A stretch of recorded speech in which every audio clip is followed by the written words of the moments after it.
네, 귀한 찬양 감사합니다.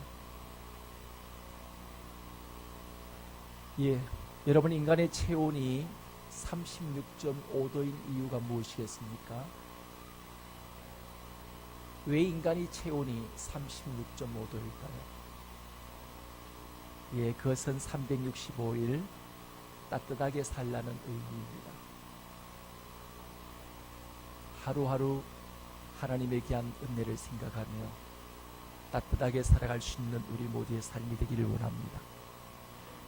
여러분, 바나나 우유는 어떻게 웃죠? 예, 빙그레 웃습니다.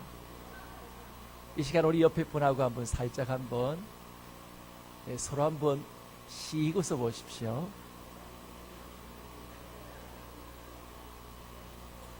자, 웃고 난 다음에 이렇게 서로 한번 고백해 줍니다.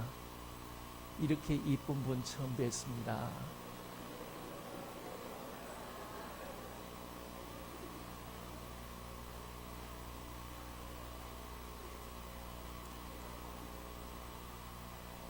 대림절은 기다림의 절기입니다. 대림절은 크게 두 가지 오심을 기다립니다. 첫 번째 오심은 2000년 전 성탄의 주인공으로 이 땅에 이미 오셨음에 대한 오신 예수님에 대한 기다림입니다. 두 번째는 앞으로 다시 오실 예수님에 대한 기다림. 이것이 바로 대림절에 대한 두 가지의 오셨음과 오실 예수님에 대한 그런 기다림을 우리는 기다리고 있습니다. 우리는 이런 기다림 속에서 수많은 때때로 갈등과 의심을 우리는 가지기도 합니다. 과연 약속대로 오실까? 오실 분 같으면 벌써 오셨지. 혹시 예수님이 부도를 내시는 것은 아닐까라는 불신의 마음이 가끔씩 우리 마음속에 또한 찾아오기도 합니다. 한 사람이 예수님을 믿는다는 것, 그것은 그냥 믿은 것이 아닙니다. 예수님을 믿기까지, 또 그 예수님이 믿어지기까지 수많은 의심과 갈등의 세월이 보이지 않는 우리의 삶의 배후에 함께 공존해 있었다는 것을 의미를 하는 것입니다. 오늘 우리가 예수님을 잘 믿고 또 믿어졌다고 할지라도 우리의 이 마음이 언젠가는 또다시 갑작스럽게 나 자신도 모르게 예수님이 진짜 계신가? 하는 이런 한순간의 불신의 마음이 또 믿음의 생활 속에 또 찾아오기도 합니다. 오늘 본문의 세례 요한의 이야기가 바로 한 사람의 신앙의 여정 속에서 겪을 수 있는 의심과 갈등의 이야기를 우리에게 보여주고 있습니다. 세례 요한은 지금 감옥 속에 갇혀 있습니다. 그가 감옥에 갇힌 이유는 헤롯 왕의 부도덕한 그 행위를 공개적으로 비판했기 때문에 괘씸죄에서 한마디로 하면 괘씸죄에 걸려서 지금 헤롯 왕궁의 그런 지하 감옥 속에 그는 갇혀 있습니다. 그리고 나중에 세례 요한은 이 일로 인하여 결국은 헤롯에게 의하여 목베임을 당하게 되어집니다. 참수형을 당하기 전 세례 요한은 감옥에서 많은 생각을 했을 것입니다. 바람 앞에 등불 같은 자신의 운명이 앞으로 어떻게 되어질 것인지 어느 정도는 그는 예감을 했을 것입니다. 그는 회개하라, 천국이 가까웠다, 이렇게 첫마디로 외치면서 타락한 시대를 변화시키기 위하여 그는 몸부림쳤습니다. 그때 자신의 메시지를 듣고 우리가 어찌할꼬 라고 탄식하며 민중들을 각성시키기는 했지만 실질적으로 변화될 조짐은 전혀 보이지 않았습니다. 이 세례 요한의 외침과 선포를 통하여 사람들이 그 시대가 변화되어지는 것처럼 보였지만 실질적으로는 이 세례 요한이 옥에 갇히고 난 이후에 여전히 원래의 방향으로, 원래의 모습으로 모든 것들이 돌아가게 되어줄 수밖에 없었습니다. 이런 현실 속에 세례 요한은 자신의 한계를 느낄 수밖에 없었습니다. 그는 또한 자신의 한계를 느끼면서 새로운 세상을 향한 자신의 거룩한 꿈을 실제로 성취하고 이룰 메시아를 더욱더 그는 생각하지 않을 수가 없었습니다.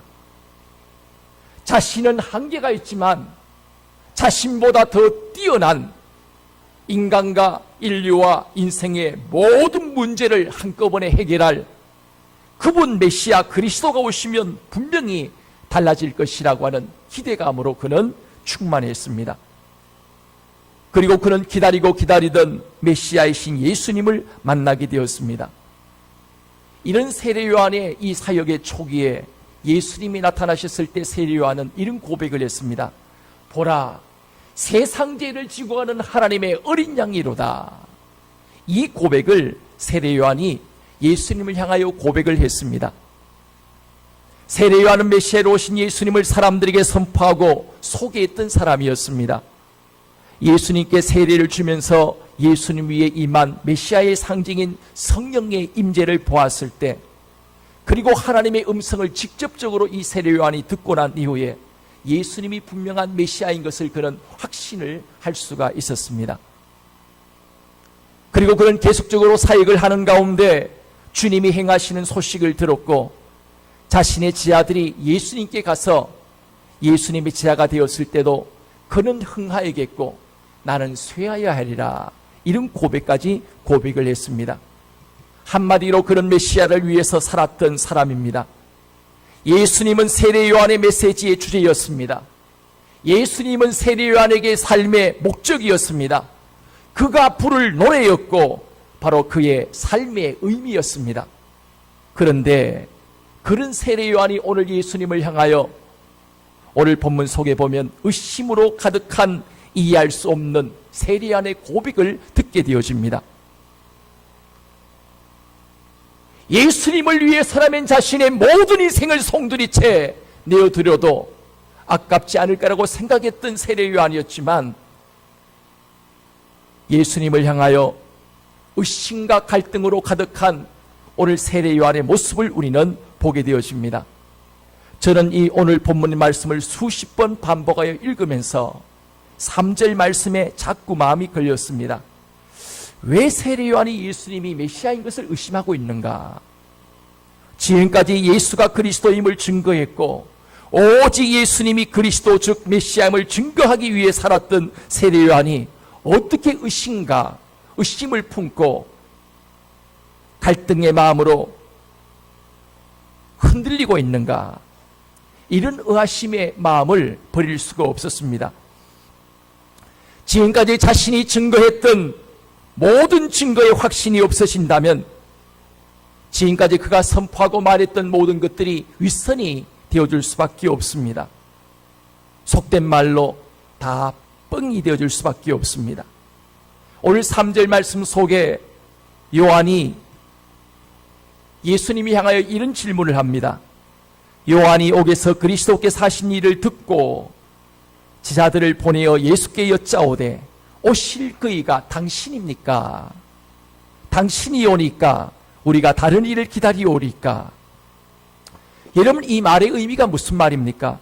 오실 그이가 당신이 오니까 라는 이 세례 요한의 질문이 무슨 의미일까요? 당신이 진짜 메시아입니까? 당신이 과연 우리가 고대하고 기다리던 진짜 메시아가 맞습니까? 당신이 진짜 메시아라면 분명히 말씀해 주시고, 아니라면 우리가 다른 메시아를 기다릴까요? 라는 이런 의미의 고백입니다. 오늘 이 말씀을 6절 말씀과 연결해서 생각하면 더욱더 오늘 세례 요한의 마음이 어느 정도로 다운되어 있는가를 보게 되어집니다. 6절 말씀 보면 누구든지 나로 말미암아 실족하지 아니하는 자는 복이 있도다 하시니라. 그러니까 이 말씀과 연결해 보면 세례 요한의 마음이 의심과 갈등을 넘어서 이제는 실족의 위험 속에 있었음을 우리는 보게 되어집니다.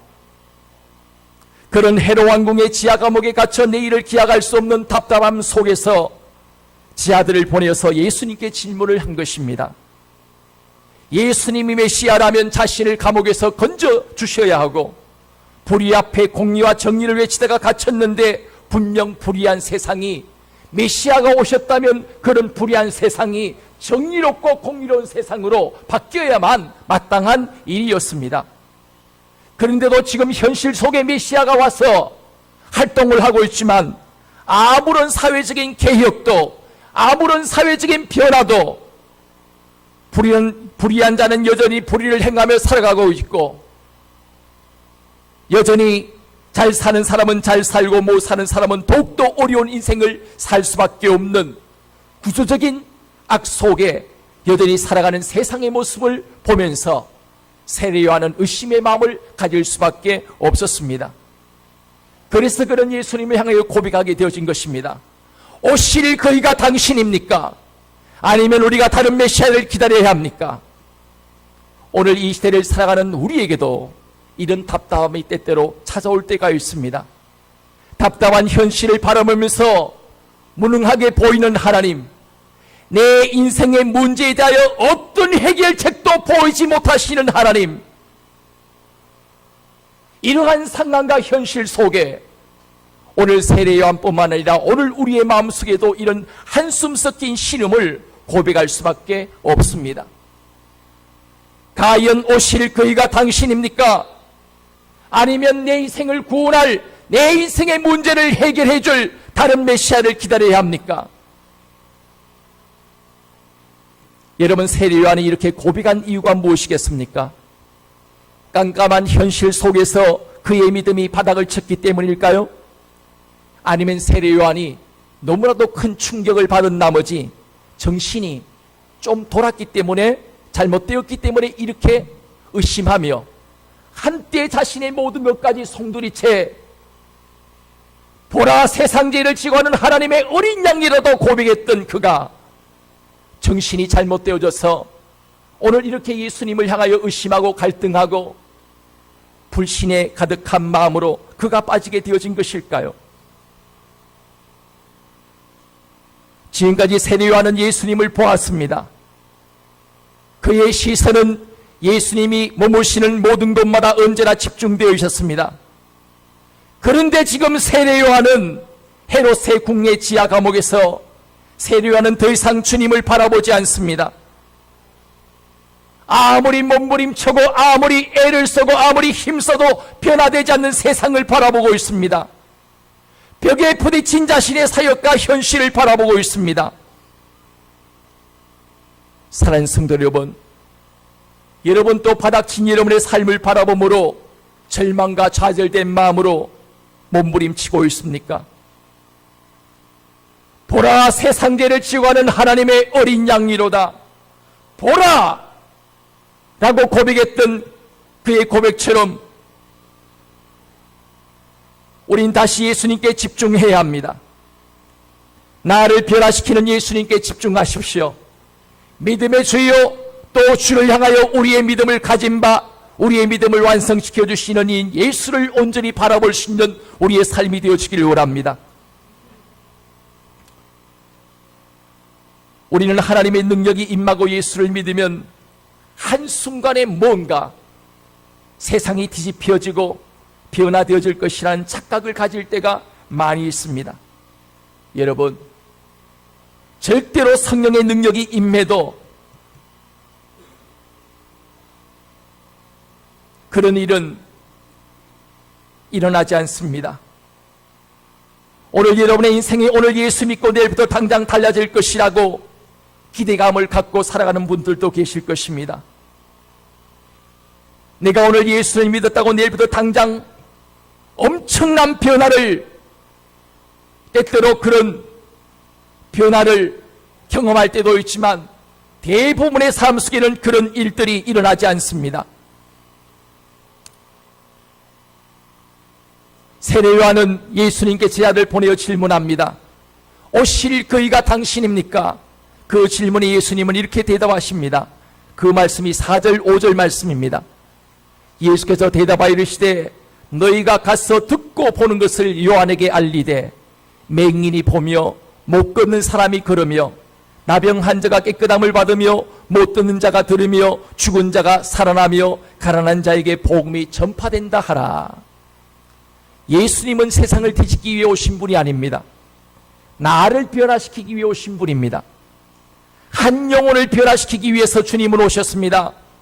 보지 못하는 맹인 같은 나은 사람을 보게 하기 위해 오셨습니다. 걷지 못하는 안진뱅이 같은 나은 사람을 걷게 만들어주기 위해 주님은 오셨습니다. 절름발이처럼 이리 비틀 저리 비틀대며 바른 인생의 그 길을 바르게 살아가지 못하는 나로 하여금 바른 길을 걸어가게 만들어주기 위해서 주님은 나은 사람을 변화시키기 위해 오셨습니다. 나병 환자 같은 감각 없는 내 인생을 고쳐주기 위해 주님은 오셨습니다. 죄로 말미암아 죽었던 난 사람을 살려주기 위해서 예수님은 오셨습니다. 예수님은 단체로 변화시키기도 하지만 먼저 단체 이전에 한 사람 한 사람의 변화에 관심을 갖고 계십니다. 한 사람 한 사람을 사랑했던 테레사 수녀는 이런 고백을 합니다. 한 번에 한 사람이라는 글입니다. 난 결코 대중을 구원하려고 하지 않는다. 난 단지 한 사람만을 껴안을 수 있다. 단지 한 사람 한 사람만을 껴안을 수 있다. 단지 한 사람 한 사람 한 사람까지만. 따라서 당신도 시작하고 나도 시작하는 것이다. 난 한 사람을 붙잡는다. 만일 당신이 한 사람을 붙잡지 않았다면 난 42,000명을 붙잡지 못했을 것이다. 모든 노력은 단지 바다에 붙는 한 방울 물과 같아. 하지만 만일 내가 그 한 방울의 물을 붓지 않았다면 바다는 그 한 방울만큼 줄어들 것이다. 당신에게도 마찬가지다. 당신의 가족에게도, 당신이 다니는 교회도 마찬가지다. 단지 시작하는 것이다. 한 번에 한 사람씩. 하나님은 매일매일의 삶 속에 여러분의 삶을 고쳐나가기를 원하십니다. 세상의 더러운 죄악의 때로 더덕더덕 더럽혀진 여러분의 삶을 한 번에 하나씩 매일매일 스텝 바이 스텝 한 걸음 한 걸음 오늘 여러분의 삶을 고쳐나가기를 원하십니다. 오늘 주님은 여러분과 저희 바로 주님이 되어주고 싶어 하십니다. 부모님의 하나님이 아니라 여러분 자신의 메시아로 고백하기를 원하십니다. 저는 때때로 신앙의 부모님들이 자녀를 위한 기도를 들을 때 감동을 합니다. 여러분의 자녀들이 부모님의 하나님으로 그치는 것이 아니라 내 자녀의 하나님이 되게 해달라고 기도하는 모습을 보면 찡한 마음을 금할 길이 없습니다. 하나님은 여러분 한 분 한 분의 의심과 갈등을 아시고 계십니다. 주님은 여러분이 의심하고 주님을 믿지 못하는 여러분의 그 의심하는 마음을 결단코 질책하지 않으십니다. 오늘 여러분의 믿음이 의심을 넘어 확신 가운데 한 걸음 한 걸음 주님은 나가기를 원하십니다. 오늘 여러분이 주님이 믿어지지 않는다면 오늘 세례 요한처럼 주님께 물으십시오. 주님은 오늘도 여러분과 저에게 분명히 대답하실 것입니다. 의심이 든다면 주님을 향하여 물으십시오. 주님이 정말 나의 주님이십니까? 과연 당신은 생명입니까? 주님은 진정으로 진리입니까? 주님을 믿으면 내가 과연 하나님이 되어지는 것입니까? 주님 안에 진정한 영원한 생명과 영원한 세계가 있는 것입니까?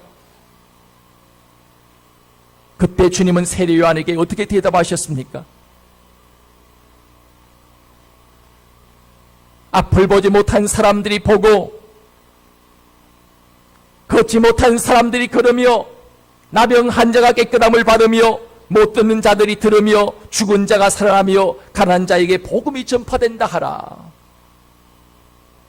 귀로만 듣던 주님이 아니라 눈으로 보이는 살아계신 하나님. 오늘 그러므로 여러분과 저희 삶 속에 살아계신 그 주님을 나의 주님으로 고백하기 위하여 우리가 주님을 향하여 던지는 질문이 필요합니다. 믿어지지 않으면 믿어지지 않는 그 질문을 던지십시오. 과연 당신은 메시아입니까? 아니면 우리가 다른 메시아를 기다려야 합니까? 당신이 과연 진짜 메시아라면, 당신이 진정한 생명이라면, 당신이 진정한 진리라면 제게 말씀해 주십시오. 우리가 주님을 향하여 분명한 질문을 던질 때 주님은 우리에게 분명한 대답으로 우리에게 말씀하십니다. 귀로만 듣던 주님으로 끝난 것이 아니라 눈으로 목도하는 그 주님을 우리가 함께 만나게 되어질 것입니다. 여러분, 대림제는 기다림의 절기입니다. 이 나라의 전국도 한치 앞을 내다볼 수 없습니다. 오늘 우리의 삶도 한치 앞을 내다볼 수 없지만 오늘 이 땅에 우리가 살아가는 우리의 삶의 모든 현실도 한치 앞을 내다볼 수 없는 현실을 우리는 살아가고 있습니다. 이런 현실 속에 참된 기다림의 신앙이란 바로 주님을 바라보는 것입니다. 하나님의 약속의 말씀을 바라보는 것입니다. 우리가 갈등하고 의심하며 조급하는 것인 나의 변화보다 다른 사람의 변화를 바라보기 때문인 것입니다. 세례요한은 자신의 변화보다 세상의 변화를 바라봄을 통하여 예수님을 메시아로 인정하기를 원했습니다. 여러분, 그러나 오늘 우리가 주님을 진실로 만나기 위해서는 나의 변화에 집중해야 합니다. 그런데 세례요한은 집단적인 변화를 원했습니다. 공동체 전체가 뒤집어지고 바뀌어지기를 원했습니다. 여러분, 그런 일은 없습니다. 한 개인 한 사람의 변화가 없이는 전체의 변화도 일어날 수 없습니다. 여러분, 세상의 변화는 우사우사한다고 세상은 바뀌어지지 않습니다. 정권은 바뀔 수 있지만 그러나 정권이 바뀐다고 죄성을 가진 인간의 마음조차 바뀌어질 수는 없습니다. 세상은 캠페인으로 바뀌어지지 않습니다. 세상은 집단으로 바뀌어지지 않습니다. 주님을 바라보는 나 한 사람의 변화가 있기에 나아가서 전체적인 변화도 임하게 되어줄 수가 있습니다. 나 한 사람의 변화 때문에 시대의 변화도 일어나게 되어줄 수가 있습니다. 오늘 여기 경주들의 교회 150여 명의 성도도 있지만 하나님은 여러분 한 사람 한 사람에 대하여 관심을 갖고 계십니다. 하나님은 오늘 여기 집단적으로 우리 모두가 여기 모여있지만 주님의 관심과 사랑은 집단적으로 여러분을 사랑하는 것이 아니라 오늘 이 자리에 찾아오신 한 사람 한 사람에 대하여 주님은 관심과 사랑을 갖고 계십니다. 그 한 사람 한 사람을 한 사람 한 사람에 대하여 주님은 여러분의 주님으로 메시아로 만나주기를 원하시고 계십니다. 오늘 살아계신 주님이 여러분 한 사람 한 사람의 그리스도 메시아가 되심으로 오늘 여러분을 통하여 여러분의 가정을 바꿔나가기를 원하십니다. 여러분의 또한 가정을 넘어 가문을 바꿔나가기를 원하십니다. 나가서 우리 교회를 바꿔나가기를 원하시고 이 경주 땅을 바꿔나가기를 원하시고 잘못되어진 이 시대를 바꿔나가기를 원하십니다. 내 속에 있는 죄성이 바뀌지 않은 한 어떤 제도도 사람을 변화시킬 수는 없습니다. 누가 더 많이 해먹고 어떤 정권이 서면 어떤 사람이 더 적게 해먹냐 더 많이 해먹냐의 차이지 어떤 사람이 서도 시대는 절대로 바뀌지 않습니다. 진정한 변화는 올바로 하나님인 우리 모든 한 분 한 분에 대하여 관심과 사랑을 갖고 계신 것처럼 나 한 사람의 진정한 변화를 통하여 우리의 삶의 진정한 그 변화가 이어져 나가게 되어줄 수 있습니다. 오늘 여러분 한 분 한 분이 그 변화의 시작이 되어지기를 원합니다. 그리하여 여러분 때문에 여러분의 가정이 복 있는 가정이 되어지고 여러분이 이 땅에 존재하기 때문에 우리 교회가 복 있는 교회가 되어지고 여러분이 한 사람이 복 있는 여러분 한 사람이 이 땅에 존재하기 때문에 이 도시가 복 있는 도시가 되어지고 나아가서 이 나라 이 민족이 복 있는 나라와 민족으로 아름답게 세워줄 수 있는 우리 모두의 삶이 되어지기를 원합니다. 기도하겠습니다.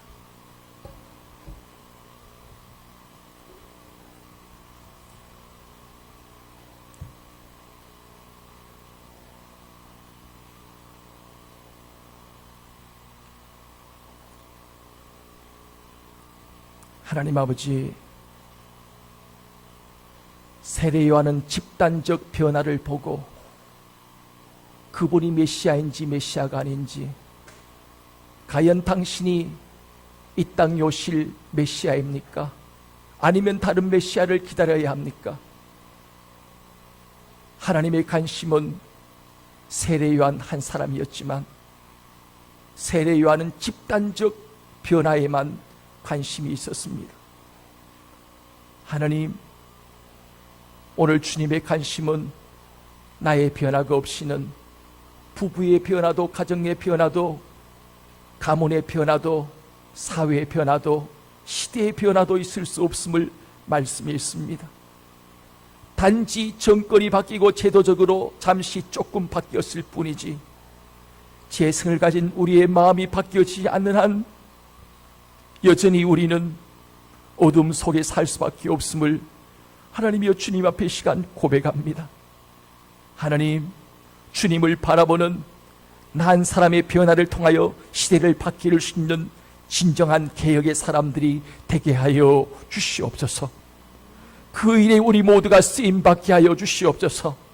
그래야 나 한 사람이 그 시대에 그 자리 그 사회에 존재했기 때문에 그 사회가 좀 더 밝아지게 도와주시고 깨끗해지게 도와주시고 거룩하게 변화되어지게 도와주시옵시고 놀라움 변화 역사로 이루어갈 수 있는 그 일에 쓰임받게 하여 주시옵소서. 예수 그리스도 이름으로 기도합나이다. 아멘.